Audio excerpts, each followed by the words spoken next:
Count Gyula Andrássy de Csíkszentkirály Krasznahorka was a Hungarian statesman, who served as Prime Minister of Hungary and subsequently as Foreign Minister of Austria-Hungary. Andrássy was a conservative. His foreign policies looked to expanding the empire into Southeast Europe, preferably with British and German support, and without alienating Turkey. He saw Russia as the main adversary, because of its own expansionist policies towards Slavic and Orthodox areas. He distrusted Slavic nationalist movements as a threat to his multi-ethnic empire. Biography. The son of Count Gyula Andrássy de Csíkszentkirály, he was born in Olapatic Kingdom of Hungary, the son of a liberal father who belonged to the political opposition, at a time when opposing the government was very dangerous.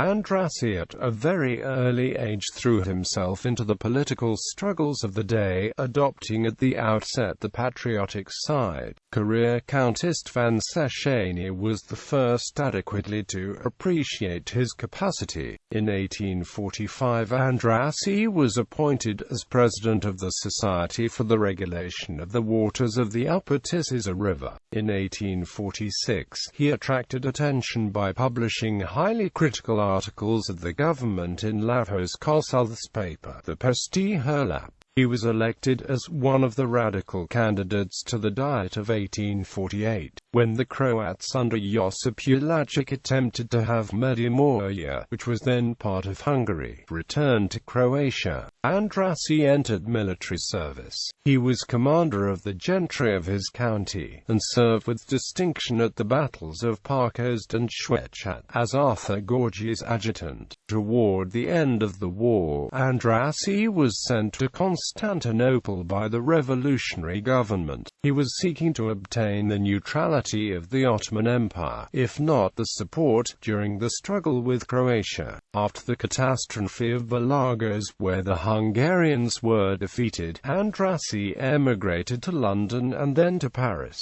On the 21st of September 1851, he was hanged in effigy by the Austrian government for his share in the Hungarian revolt. In exile for 10 years, he studied politics in what was then the center of European diplomacy. He discerned the weakness of the Second French Empire beneath its imposing exterior. Andrássy returned to Hungary in 1858, but his position was still difficult. He had never petitioned for an amnesty, and had steadily rejected all the overtures both of the Austrian government and of the Magyar conservatives. He enthusiastically supported Ferenc Deak's party. On the 21st of December 1865, he was chosen vice president of the Diet. In March 1866, he was elected as president of the subcommittee appointed by the Parliamentary Commission to draw up the Austro-Hungarian Compromise of 1867, between Austria and Hungary. He originated the idea of the delegations of powers. It was said at the time that he was the only member of the commission who could persuade the Court of the Justice of the national claims.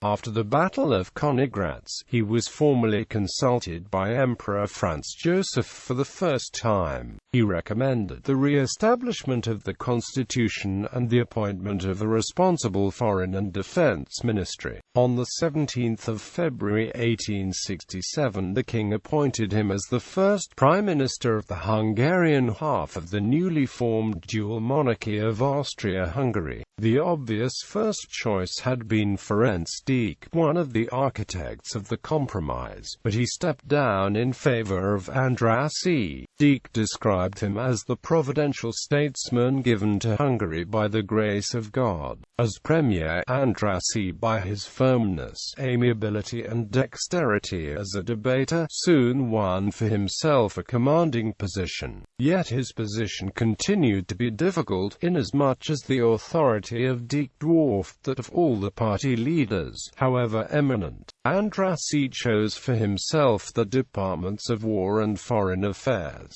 It was he who reorganized the Honved system, and he used often to say that the regulation of the military border districts was the most difficult labor of his life. On the outbreak of the Franco-Prussian War of 1870, Andrássy resolutely defended the neutrality of the Austrian monarchy, and in his speech on the 28th of July 1870 warmly protested against the assumption that it was in the interests of Austria to seek to recover the position she had held in Germany before 1863. On the fall of Bust, Andrássy stepped into his place.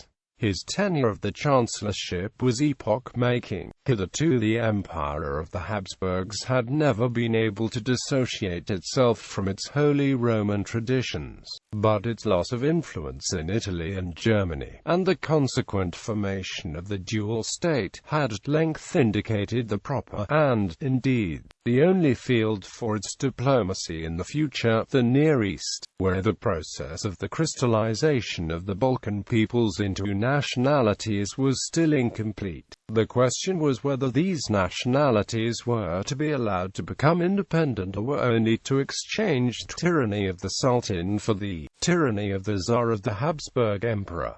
Hitherto Austria had been content either to keep out the Russians or share the booty with them. She was now, moreover, in consequence of her misfortunes, deprived of most of her influence in the councils of Europe. It was Andrássy who recovered for her proper place in the European concert. First he approached the German emperor, then more friendly relations were established with the courts of Italy and Russia by means of conferences at Berlin, Vienna, St. Petersburg and Venice. The Andrássy note: the recovered influence of Austria was evident in the negotiations which followed the outbreak of serious disturbances in Bosnia in 1875. The three courts of Vienna, Berlin and St. Petersburg reached an understanding as to their attitude in the Eastern question, and the views were embodied in the dispatch known as the Andrássy Note, sent on the 30th of December 1875 by Andrássy to Count Bust, the Austrian ambassador to the court of St. James. In it he pointed out that the efforts of the powers to localize the revolt seemed in danger of failure, that the rebels were still holding their own, and that the Ottoman promises of reform, embodied in various ferments, were no more than vague statements of principle which he had never had, and were probably not intended to have any local application. In order to avert the risk of a general conflagration, therefore, he urged that the time had come for concerted action of the powers for the purpose of pressing the Porte to fulfill its promises. A sketch of the more essential reforms followed: the recognition rather than the toleration of the Christian religion, the abolition of the system of farming the taxes, and, in Bosnia and Herzegovina, where the religious was complicated by an agrarian question, the conversion of the Christian peasants into free proprietors, to rescue them from their double subjection to the Muslim Ottoman landowners. In Bosnia and Herzegovina, elected provincial councils were to be established, life-term judges appointed and individual liberties guaranteed. Finally, a mixed commission of Muslims and Christians was to be empowered to watch over the carrying out of these reforms. The fact that the Sultan would be responsible to Europe for the realization of his promises would serve to allay the natural suspicions of the insurgents. To this plan both Britain and France gave a general assent, and the Andrássy Note was adopted as the basis of negotiations. When war became inevitable between Russia and the Porte, Andrássy arranged with the Russian court that, in case Russia prevailed, the status quo should not be changed to the detriment of the Austrian monarchy. When, however, the Treaty of San Stefano threatened a Russian hegemony in the Near East, Andrássy concurred with the German and British courts that the final adjustment of matters must be submitted to a European Congress. At the Congress of Berlin in 1878 he was the principal Austrian plenipotentiary, and directed his efforts to diminish the gains of Russia and aggrandize the dual monarchy. Before the Congress opened on the 13th of June, negotiations between Andrássy and the British Foreign Secretary Marquis of Salisbury had already ended on the 6th of June by Britain agreeing to all the Austrian proposals relative to Bosnia-Herzegovina about to come before the Congress, while Austria would support British demands. In addition to the occupation and administration of Bosnia-Herzegovina, Andrássy also obtained the right to station garrisons in the Sanjak of Novi Pazar, which remained under Ottoman administration. The Sanjak preserved the separation of Serbia and Montenegro, and the Austro-Hungarian garrisons that would open the way for a dash to Salonika that would bring the western half of the Balkans under permanent Austrian influence. High military authorities desired immediate major expedition with Salonika as its objective. This occupation was most unpopular in Hungary, both for financial reasons and because of the strong Philo-Turk sentiments of the Magyars. On the 28th of September 1878 the finance minister, Koloman von Zell, threatened to resign if the army, behind which stood the Archduke Albert, were allowed to advance to Salonika. In the session of the Hungarian Parliament of 5 November 1878 the opposition proposed that the foreign minister should be impeached for violating the constitution by his policy during the Near East crisis and by the occupation of Bosnia-Herzegovina. The motion was lost by 179 to 95. By the opposition rank and file the gravest accusations were raised against Andrássy. On 10 October 1878 the French diplomat Melchior de Vogue described the situation as follows: particularly in Hungary the dissatisfaction caused by this adventure has reached the gravest proportions, prompted by that strong conservative instinct which animates the Magyar race and is the secret of its destinies. This vigorous and exclusive instinct explains the historical phenomenon of an isolated group, small in numbers yet dominating a country inhabited by a majority of peoples of different races and conflicting aspirations, and playing a role in European affairs out of all proportions to its numerical importance or intellectual culture. This instinct is today awakened and gives warning that it feels the occupation of Bosnia-Herzegovina to be a menace which, by introducing fresh Slav elements into the Hungarian political organism and providing a wider field and further recruitment of the Croat opposition, would upset the unstable equilibrium in which the Magyar domination is poised. Andrássy felt constrained to bow before the storm, and he placed his resignation in the emperor's hands. The day before his retirement he signed the offensive-defensive alliance with Germany, which placed the foreign relations of Austria-Hungary once more on a stable footing.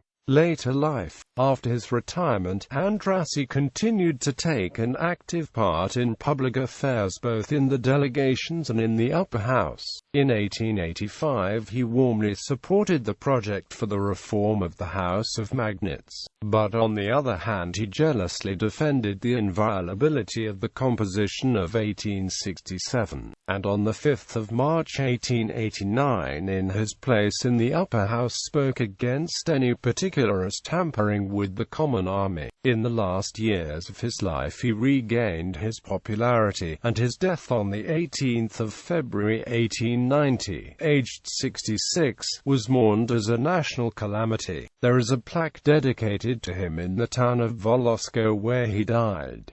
It is located just above the restaurant Amphora. He was the first Magyar statesman who, for centuries, had occupied a European position. It has been said that he united in himself the Magyar magnate with the modern gentleman. His motto was, "It is hard to promise, but it is easy to perform." Quote, "If Deek was the architect, Andrássy certainly was the master builder of the modern Hungarian state family." By his wife, the Countess Katinka Kendefi, whom he married in Paris in 1856, Count Andrássy left 2 sons and 1 daughter, Ilona. Both the sons gained distinction in Hungarian politics. The eldest, Tivadar Andrássy, was elected vice president of the lower house of the Hungarian parliament in 1890.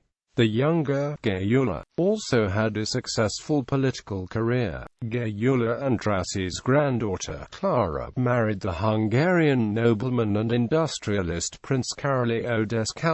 According to common legend, Count Andrássy had a long-lasting romance with Elizabeth, Empress of Austria and Queen of Hungary, also known as Sisi, who was the wife of Emperor Franz Joseph I of Austria-Hungary.